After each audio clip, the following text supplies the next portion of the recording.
Notre pays fait face depuis le 16 mars 2020 à la pandémie de la COVID-19. Pour limiter sa propagation, le gouvernement développe des stratégies de riposte régulièrement mises à jour. La transmission de cette maladie est essentiellement communautaire, avec un pic observé au mois de juin-juillet 2020 et une stabilisation, voire une tendance baissière depuis les 4 derniers mois de l'année 2020 dans notre pays. Depuis quelques semaines, à l'instar des autres pays de la sous-région et du monde, le Bénin est confronté à une recrudescence du nombre de cas.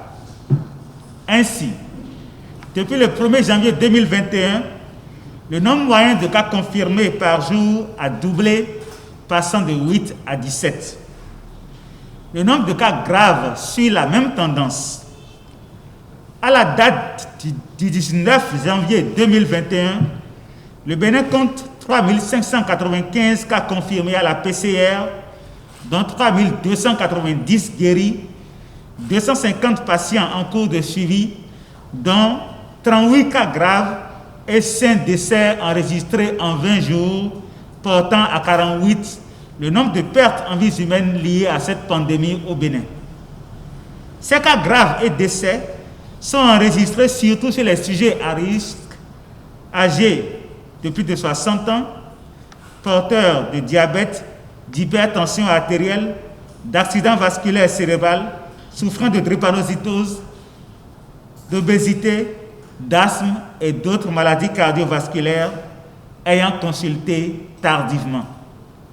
Ces décès surviennent malgré la qualité des soins qui leur sont prodigués.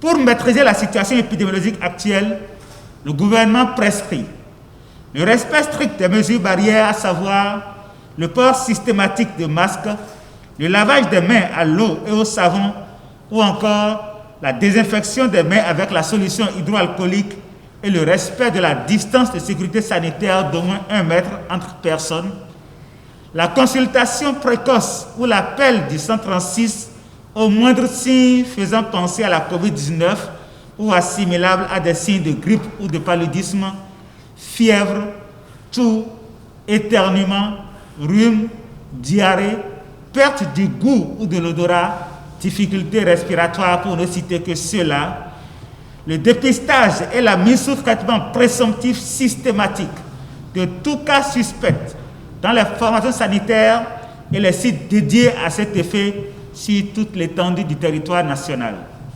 La poursuite de l'application de la politique de mise à disposition des pharmacies, de chloroquine et de masques à prix subventionnés en vue de favoriser leur accès à la population. C'est le lieu de rappeler à nos concitoyens que la vie a certes connu une reprise relative de son cours normal, mais la pandémie n'est pas terminée et nous devons rester vigilants. Et ce d'autant plus avec l'apparition de variants du virus qui se relèvent tout aussi dangereux.